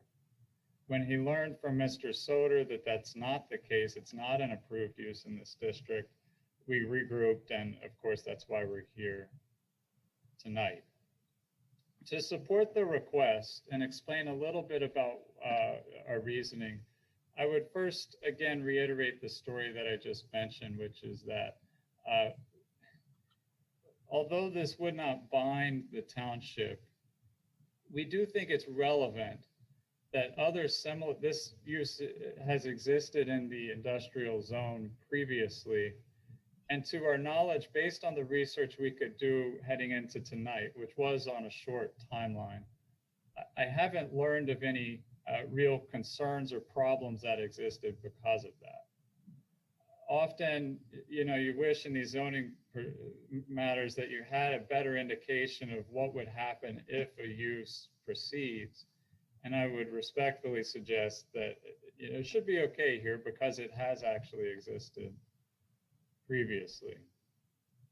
The other kind of general point that we have is this district, and Doug mentioned this before as well, is really rather restricted. College Township, since you were talking about the intermunicipal agreement, allows a wide array, let's say, of uses in its industrial district, albeit as conditional uses. But I was looking through the ordinance earlier today, and apartments and townhomes, for example, are allowed as conditional uses in their industrial zone. And just in general, many more uses are allowed. The same would go for Harris, Ferguson. All of the sort of comparisons to Patton Township are set up in a way that really we wouldn't need to have this conversation tonight. Patton Township zone is limited to more typical classic industrial and manufacturing uses. We think, there were different ways of approaching this. As you know, the 101 property has just asked to just outright rezone the property. That's broader in terms of relief than what we're looking for. What we need is really just the change in use. And based on what we have been told and what we've been able to find, that's not going to impact in any significant way the industrial zone. There are only really a couple of buildings, from what I can tell, that would be able to even accommodate this use. The kind of other issue, or the other reason why we're here, or another reason why we're here, is that the building itself is kind of a conundrum. Retail use is not an allowed use in this industrial zoning district, at least as far as I can tell. Yet the building is to an extent set up for retail use. I don't, as we sit here tonight, know why that is. I'm sure there is a reason for that. But the ownership is kind of in a bind. To go back to what I was saying before, it's been a little while since this building was occupied, and they are having a difficult time. The wrinkle that's added to that issue is, again, that even as it's constructed as a retail space, that's not allowed really in this zoning district. The third aspect, and the reason why we're here, is that there is a business opportunity, and Evan Myers, I think, is going to be the best person to address that. And so I'll turn the floor over to him for a moment, and then we can finish up. Thanks, David, and thank all of you for the chance to speak to you this evening about this opportunity that I think really is a significant opportunity for the whole community. It'll definitely have a positive impact, I believe, on Patton Township. The idea behind it is parents will drop off their kids and then be able to go shopping nearby while their kids are in class, or grab a bite to eat. There'll be adult programs that also allow folks to make use of the businesses in the area. We're looking for performances or meets that will bring some outside people in, and they'll be able to do the same sort of thing. So I just think it'll have a positive overall impact. It'll provide the community with a significant outlet for recreation, learning, performance for both children and adults. It helps foster diversity and inclusion by recognizing and promoting different kinds of recreation through different kinds of performance and art forms. The recreational facility will focus on three main things, as David talked about: traditional gymnastics, and a lot of experienced folks, especially one in particular who worked on these programs and taught at Nittany Gymnastics, which recently closed after being in business for almost 30 years. So that's that opportunity. Also, the facility will allow for dance and the circus arts. And those of you who know me, and I know a good number of you, may know I have a personal interest in that because my son, who's one of the business partners, has his training and schooling and performance experience in all three of those disciplines, and especially the circus arts. I want to draw your attention to that because Cirque du Soleil type of entertainment has a growing demand across our region and the country, and there are few places actually to learn those things.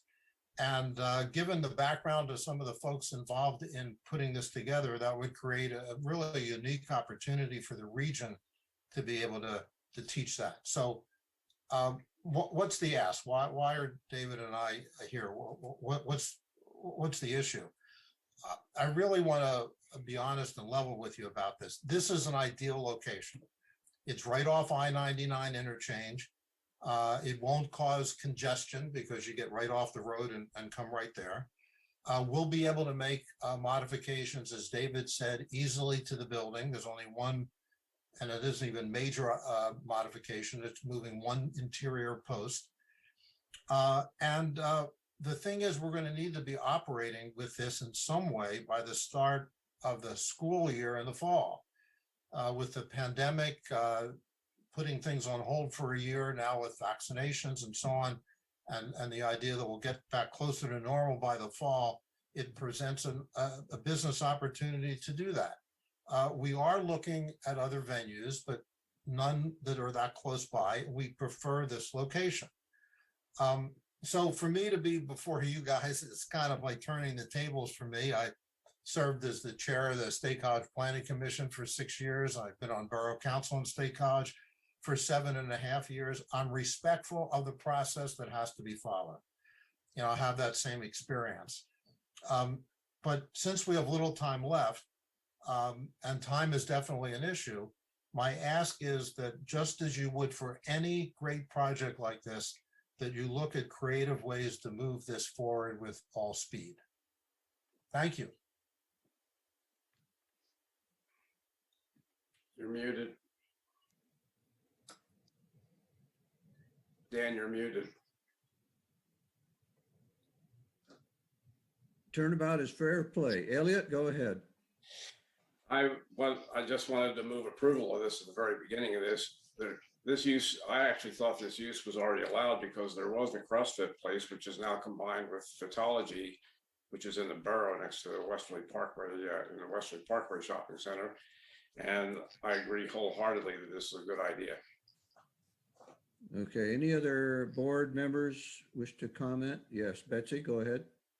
To champion this idea, and I want to hear next from Doug as to what steps we would need to take and how we would need to direct you. And is it even possible? I heard David talk about comparing our regulations, zoning regulations, to those of Harris College of Ferguson. Is it simple to change the zoning? I know we've done that certainly before. And then how convincing is the argument that a similar use already existed of a fitness center in the complex several years before? Doug, do you want to answer those questions?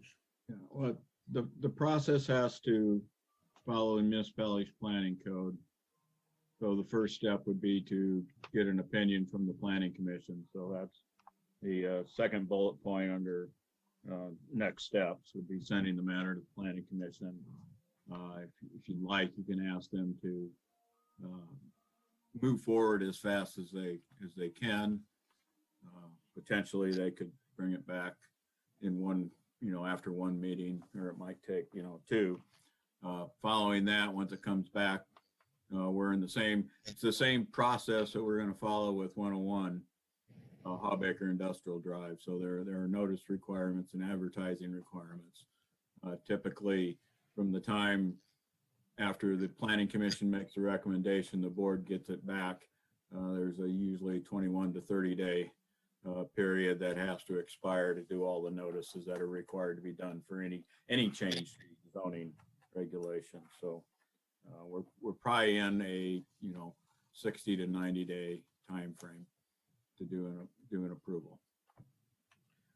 Okay, I think Elliot raised his hand again. So Elliot first, then Anita, then Pamela. Go ahead, Elliot. Oh, you're muted, Elliot. Elliot, you're muted. We can't hear you. You're muted, Elliot. Shouldn't be. There you go. Okay. I move that we forward this to the planning commission and indicate our backing of it or our support for it. Okay, it's been moved to move it to the planning commission. Do we have a second? I'll second. Yeah, Betsy second. Okay, further discussion. Anita, go ahead. Yeah, I too support referring it to the planning commission. The question I would hope they would address, and who doesn't love having more fitness in the area? I mean, I think this sounds like a great proposal. If one alters or adds to the usage under the industrial zoning, does that set any precedent for the township that if somebody else comes in asking for a different usage under industrial, not a fitness center, but some other usage, have we set a precedent that we need to be cautious about in expanding the usage? That's a question I would hope the planning commission could address. And I think they may also want to address the traffic issue. I remember the planning commission discussion on the previous industrial rezoning, and there was concern about the traffic that, but I would second and be in favor of referring it to the Planning Commission. Yeah, I'll just comment, Anita, that your two concerns are actually part of the Planning Commission process. So they will be looking into those as they do with any request like this. Pam? I just have a question on the deadline to maybe Mr. Evans. Is there a deadline that we have to have this information back to you in order to move this project forward? Or by us going through the process of planning, the planning board, would that throw your time limit off? Well, any delay is an issue. It's probably going to take a 2 to 3 month build out for us to be able to have, well, 3 months at least for a full use of the facility, and perhaps 2 months for partial use, because even though the main part of the building is a very large and open space, which is very conducive to do this, and so therefore there's not a lot of demolition and so on, it still will take work. So if you work your way back from the end of August, we are getting pushed up against a hard deadline. So whatever can, again, I understand how these processes work, being part of them as Planning Commission and in State College Borough Council. At the same time, anything that we can do, that you can do to expedite the movement of it would be helpful. I mean, some of the suggestion about that Doug made about seeing if it could be put on the Planning Commission agenda right away.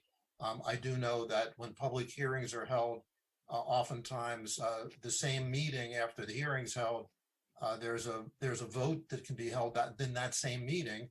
So if those types of things can be done, and I appreciate your ask, and that can be truncated to a couple of month period, then I think that we can move forward. Obviously, I understand, and we know that there's no guarantee that of approval, but yet at the same time, at least that would give us an idea of the timetable. So again, thank you very much for that question. Doug, go ahead. There may be a land development plan that needs to be approved too. So that's not an instantaneous process either. So again, we'll have to have that discussion. If you're requesting any waivers, especially, staff doesn't have the ability to provide waivers, so that'll have to go through a land development process. Understood. We've discussed that internally. Thank you, though. I do take the point. As Doug, I think you previously mentioned, the board, as we forward this to the Planning Commission, could request a expedited review. In other words, not to shortchange the process, but just to simply say if they could take it up as soon as they can. So that's what I'm hearing. Doug can pass that on. I don't think we need a motion amendment for that. I would take a motion. I would suggest you do this by motion. So Elliot, do you wish to? Yeah, he raised his hand and said, I read his lips. He said, yes, he's so moved. So moved. Is there a second to the amendment? We already. Okay, Betsy, seconded. Any discussion on the amendment? All in favor of the amendment, raise your hand, say aye. Aye. Aye. All said aye. So now we have the motion to forward this to the Planning Commission. Any further discussion? Anyone else wish to comment? Mr. Trevino, I do have a question if it's appropriate at this Yes, go ahead. Go ahead, Mr. Gaines. Thank you. If things do move through Planning Commission expeditiously, when would this be back on the agenda at the earliest opportunity in the first May meeting? That's up to Doug. Can you answer that, please? Yeah, I would, a possibility to be sooner, but I would, if you want a firm date, I would plan to see it back on May 12. The sooner the plan, if our planning commission takes really fast action and does something with it in April, it could be back sooner, but we still have to get comments from Center County Planning, College Township.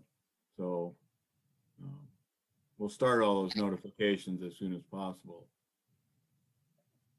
Okay. Hopefully, well, I don't want to give you any. We'll move it as quickly as we can. Understood. Okay, any other comments or questions? If not, let's vote on the motion to forward this to the planning commission. All those in favor, raise your hand, say aye. Aye. Aye, everybody raise their hand, said aye, so there's no objection. The motion passes. Thank you very much. Thank you very much. You as well. Appreciate it. Next item is 7A cooperation agreement for state grant for Abington Equine Hospital for site development. Doug, go ahead. Yeah, this is a follow-up to the grant that was awarded back in January. We have got the grant agreement fully completed with the state. So this agreement is for us, for Dr. Radke operating as Abington Equine Hospital to be the sub-grantee, binds her to all the conditions that the state binds us to. And then also it's just the instrument that lets us do the site development work with the grant monies for her. So this has been reviewed by myself and the solicitor, and we recommend that the board approve the agreement and authorize the chair to sign on behalf of the township. All right, any questions or comments from the board? Any other comments from the public? Okay, seeing none, I assume we need a motion on this, Doug? Yes, I'll accept a motion to approve this cooperative agreement. Is there someone who wishes to move that? Elliot raised his hand. Who's this? Any second? Second, Pam Rob. Pam seconded. Any more discussion about this? Anita, go ahead. Oh, No, I was just going to second the motion, but Oh, okay. no comment. All right, I think we move to a vote now. All those in favor of the motion, raise your hand, say aye. Aye. Aye. Aye. No, everyone agreed, so there's no dissension. Motion passes. We can move on to 7B, consultation agreement for state grants, project management and inspection services. Doug?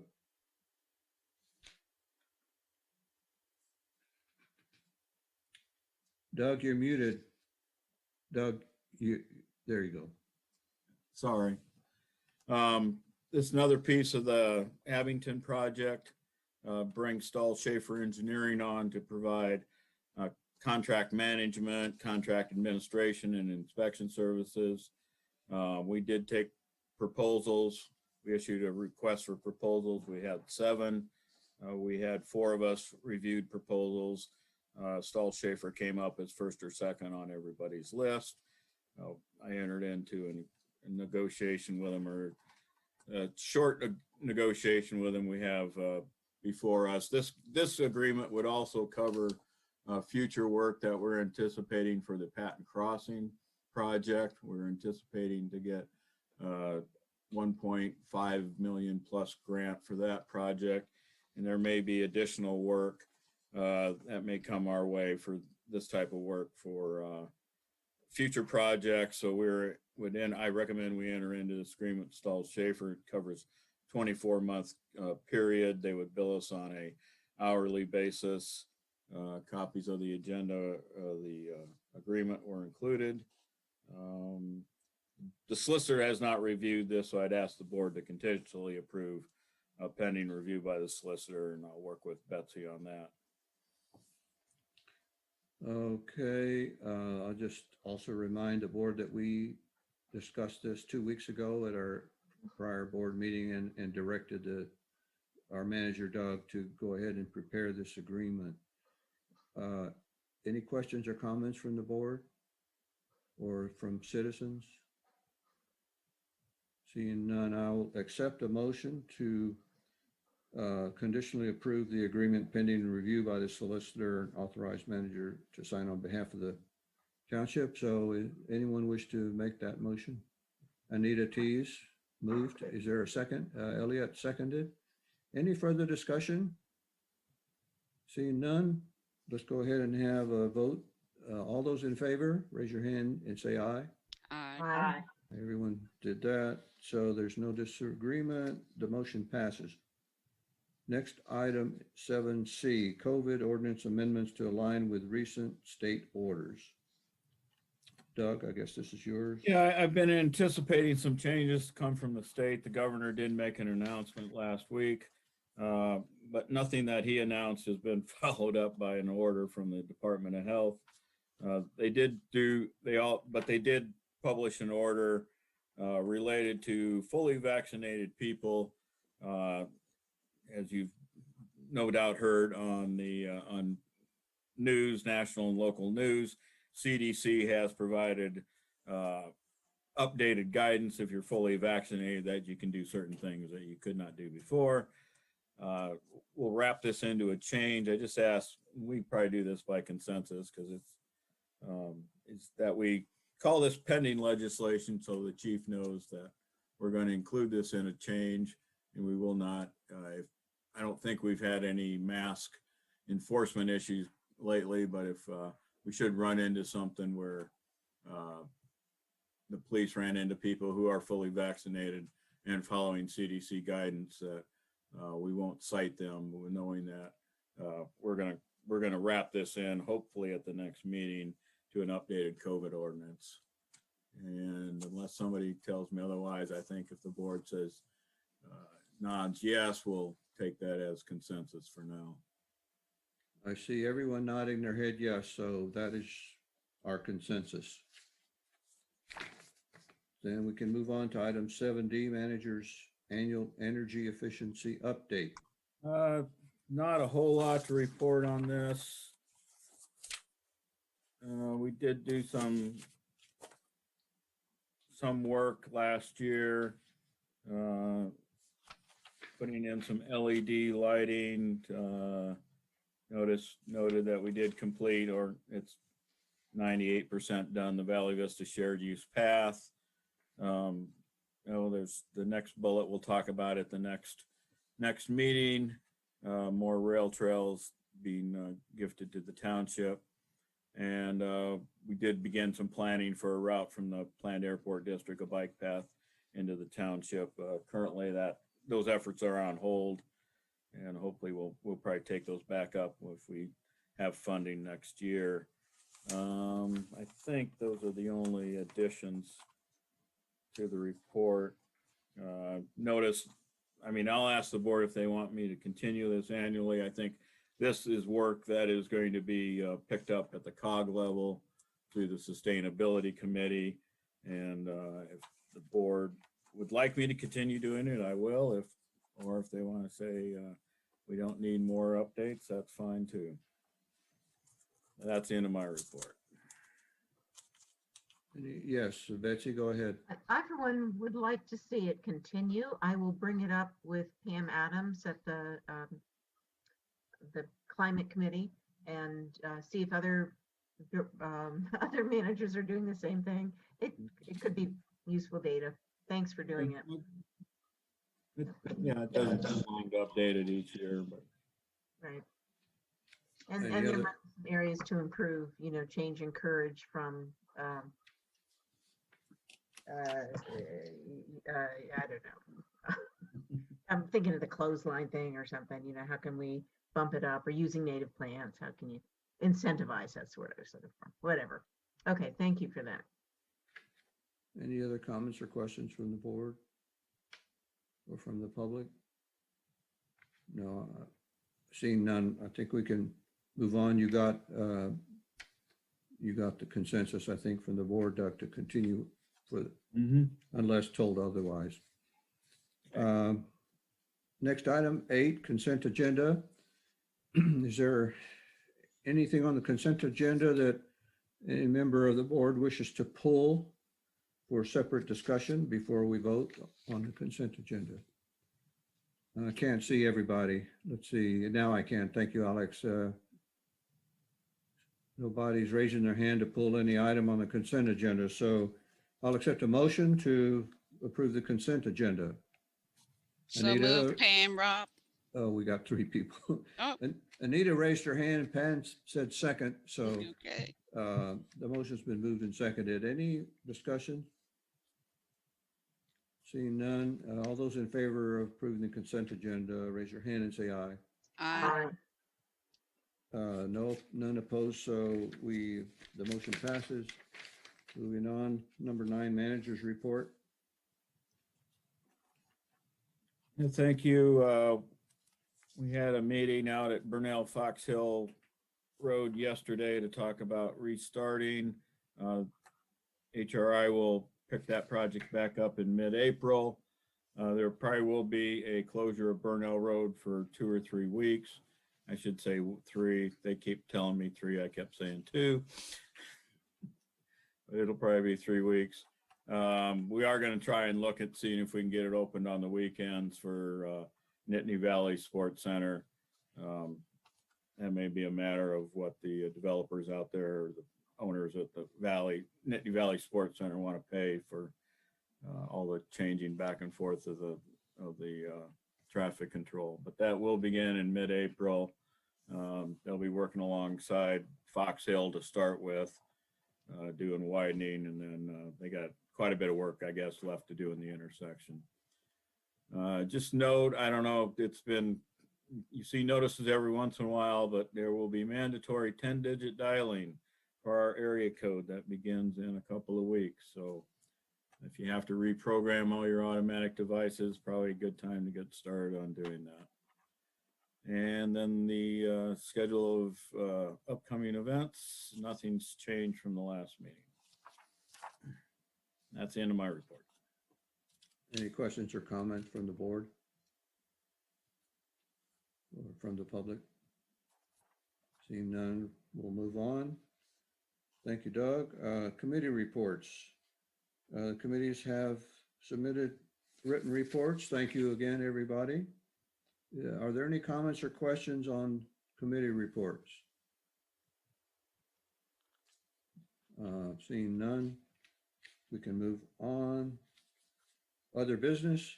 There's one thing I just wanted to make sure the board is aware of, that the recently passed $1.9 trillion American Rescue Plan Act was approved, and included in that act is funding to every municipality in the United States. And that includes us, of course. The allocation for Patton Township has already been published, along with the allocations for all the other municipalities in our state. And our allocation is going to be a little over $1.5 million. And that allocation is to be dispersed in half this year and half next year. The Treasury Department has 60 days to release regulations regarding this, well, the entire act, actually, not just the municipalities' contributions.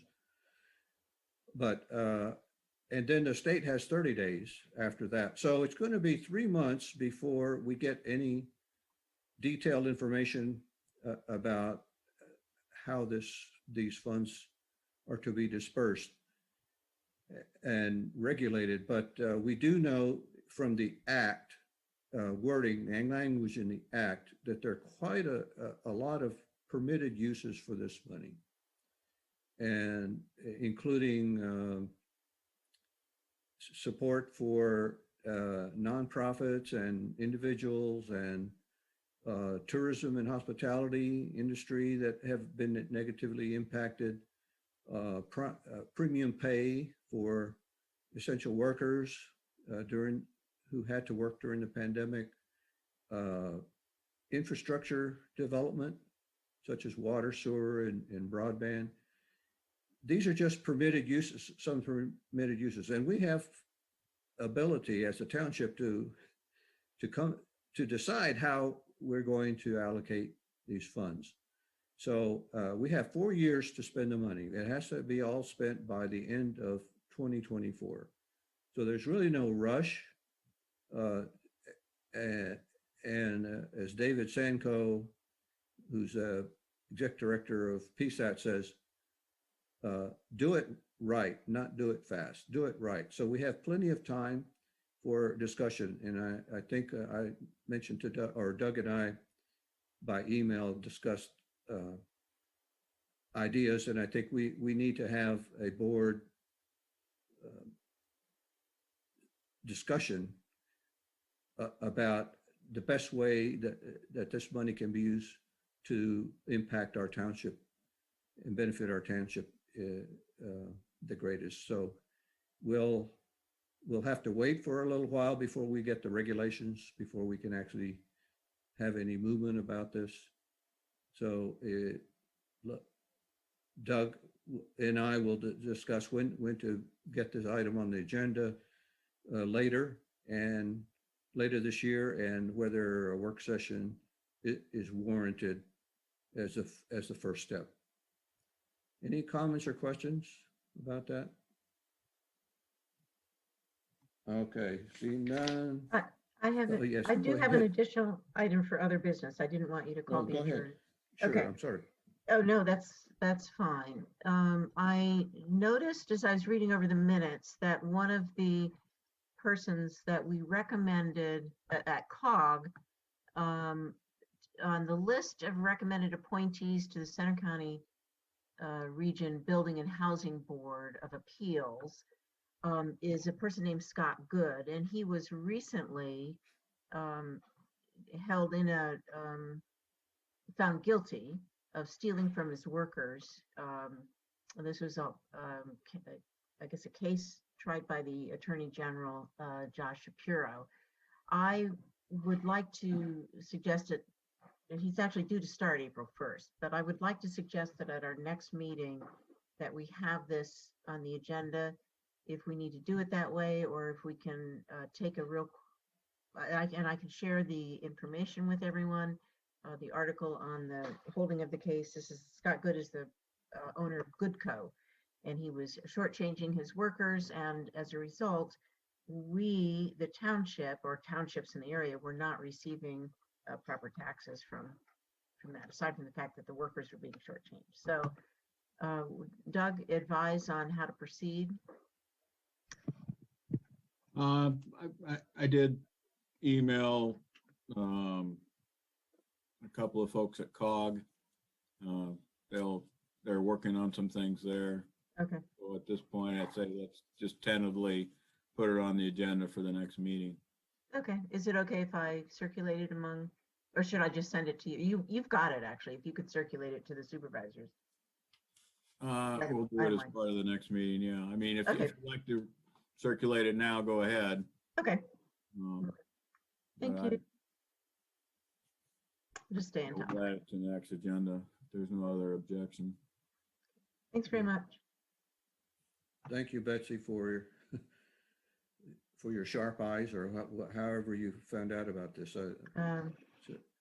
Yeah, somebody sent me the article, and I was reading the minutes more thorough. You know, you read them more thoroughly sometimes than others, and the name Scott Good just popped out. So, yeah, thank you. Yeah. Any other new business items? Seeing none, the last thing here is adjourn. So I'll accept a motion to adjourn. So moved. Been moved and seconded. All in favor? Aye. Aye.